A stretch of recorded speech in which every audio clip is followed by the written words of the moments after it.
Dobar dan svima, dobrodošli na moj kanal. Drago će mi biti ako budete se potpisali, stavite svoje lajkove ako vama se sviđa, šerujte sve to i obavezno šaljite komentare, ja ću vam biti jako zahvalna.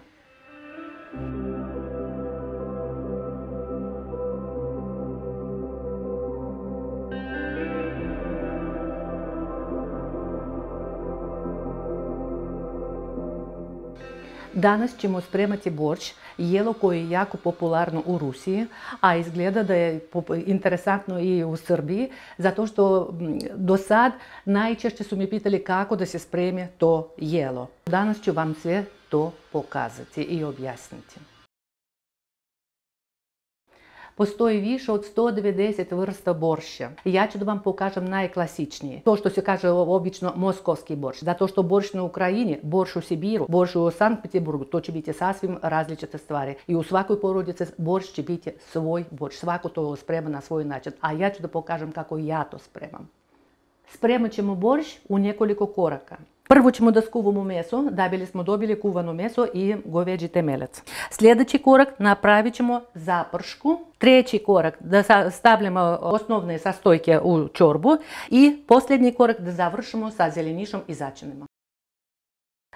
Za pravljenje temeljca nama će biti potrebno 200 g junećih rebarca, 90 g crnog luka, 2 srednjih čena bijelog luka, 4 komadića karanfilića, 2 listića lovora i 10 crnog bibira u zrnu. Drugi korak će nam biti da mi spremimo zapršku. Za to će nam biti potrebno jedno 350 g cvekle ili 2 srednje glavice, 250 g paradajza ili jedno krupni plod, do 90 g crnog luka, do 80 g šargarepe, 10 g paradajz paste i 3 g paljeve paprike. Sljedeći korak je da mi unesemo osnovne sastojke naše čorbe. Treba će mi prvo 220 g krompira, 350 g kupusa i 80 g paprike. I da završimo naš borš sa zelenišom. Treba će nam 15 g mirođe, 15 g peršuna, 15 g mladog luka, 3 g sumak priprava i 2 čena bijelog luka. Počinjemo da spremamo borš. Prvi korak je da skuvamo temeljac. Zato u hladnu vodu stavljamo naše rebarca, tako da dobijemo i bogat temeljac i kuvano meso. I sad moramo da sačekamo da meso provri, voda provri i da pokupimo penicu. Osnovne začine koje ja koristim za pripremljanje goveđeg temeljca je crni bibir u zrnu, list lovora, bijeli luk i crni luk koji ja ne ljuštim i obavezno karanfiliće. A karanfiliće ja zabadam u glavicu crnog luka tako da mi glavica neće da se raspadne u toku kuvanja. Vidimo naše meso počelo da vri i na površini se stvorila penica koju moramo obavezno da uklonimo. Penica je uklonjena i sad možemo da ubacimo naše začine.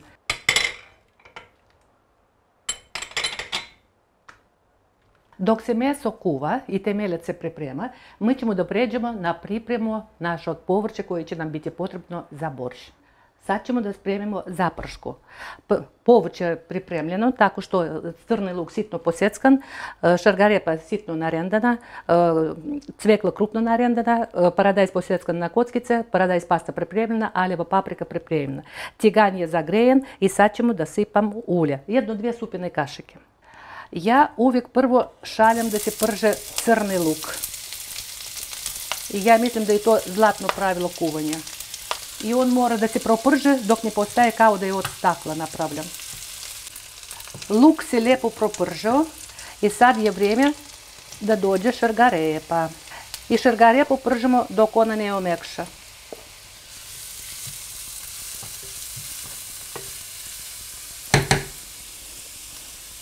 Luk se propržao, šargarepa isto pustila svoju bojicu i aromu i sad je vrijeme da stavljamo cveklu.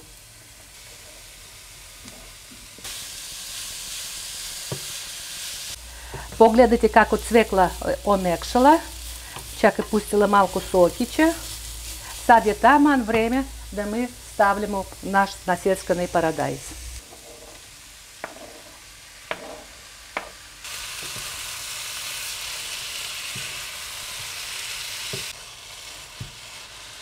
Povrće lijepo se propržilo, lijepo omekšalo. Sad je vrijeme da se doda paradajz pasta, jer nije dovoljna kiselina samo od paradajza. Da promiješamo paradajz pastu, da ona lijepo se sjedini sa drugim sastojkama. I sad sipamo našu aljevu papriku. Ali znamo da aljeva paprika ne trpi visoke temperature, tako da samo da promiješamo i da sklonimo tiganj sa vatre. Naša zaprška je gotova, ugasili smo šporet, sklanjamo tiganj sa vatre, jer meso je kuvano, treba da ga izvadimo iz temeljce i da se prohladi, da možemo da rukujemo dalje sa njim. Naše meso je kuvano i sad ćemo mi njega da izvadimo, da stavimo na dasku da se prohladi malko, da možemo da rukujemo dalje, a temeljac ćemo da procedimo u šerpu da bi kuvali borš.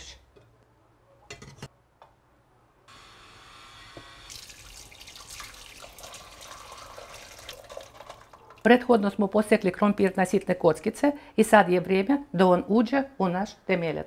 I dajte njemu vrijeme da se prokuva najmanje 5 minuta, zato što poslije ćemo dodati zapršku, a tamo ima paradajza, a to znači kiselina, da ne bi nam krompir postao kao drvenkast.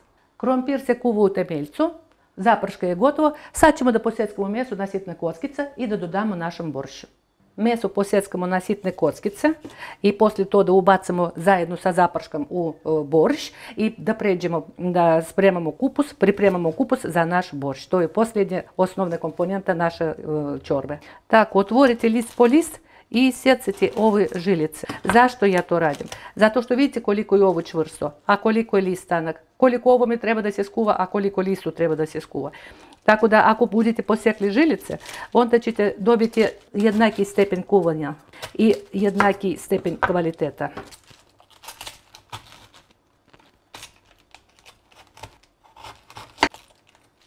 Kad smo izvadili žilice, kupus mi sjeckamo na sitne kockice. Nemojte da sitno sjeckate kao na kupus salatu. Ne spremamo mi kupus salatu, mi spremamo borš. A za to treba kupus da bude posjeckan na sitne kockice. Vidite kako? Sad ćemo da ubacamo kupus. I kupus mora da se prokuva do stepena al dente. Nikako nemojte da ga raskuvate. Uz to još i ubacamo papriku.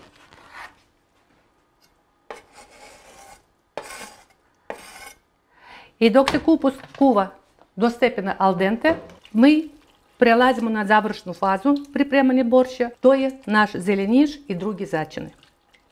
Naš borš se polako kuva, tako da sada imamo vremeno za završnu stadiju. A to je samo da posjeckamo zeleniš i sitno usjeckamo bijeli luk. Najbolje su začinsko bilje za borš mladi luk, mirođe i peršun. I dodat ćemo još malko jedan interesantan začin, sumak. Poslije ću da objasnim. Približavamo se kraju spremanja našeg borša. Vidite kako on polako vrije i sve sastojke su sad na mjestu. Sad je vrijeme da se posoli. Tako. Da se doda biber. So i biber to sve isključivo po vašem ukusu. Sad ćemo da dodamo naš sumak. I dodajemo našu zeleniš i bijeli luk, zato što kupus je već kuvan al dente. I gasimo šporet. Neka borš se odmori jedno 5 do 10 minuta. Naš borš je skuvan, odstajao je 10 minuta i sad je spreman za posluženje. S tim što ovo je moj način kako ja spremam borš. Najbolje da on se služe uz pavlaku ili eksperimentišite. Možete i sa majonezom. Možete i sa majonezom. Mi više volimo sa pavlakom. Evo ovako. Nadam se da će vama ovo se svidjeti. Nadam se da ćete vi uživati i u kuvanju i u jelu. Ako bude bilo kojih pitanja, javite mi, pišite komentare, stavite lajkove ako vama se sviđa, šerujte, potpisujte se na moj kanal. Ali pre nego što da vam kažem prijatno, ostala sam vam dužna da objasnim za začin sumak. Sumak je žbunasta biljka koja daje crvene plodove poput našeg šipurka. Te plodovi se suše i poslije se samelju u ovakvi prah. Ono je bordo boje vina, a na ukus kiselkasto, kao da ste pomiješali sok od limuna i malko sirčeta. Ako nemate toga pri ruci, Onda vi samo dodajte ili sok od limuna, kap po kap, probajte po ukusu, ili sirće, kap po kap prema vašem ukusu. I to će biti zamjena sumaku. Prijatno!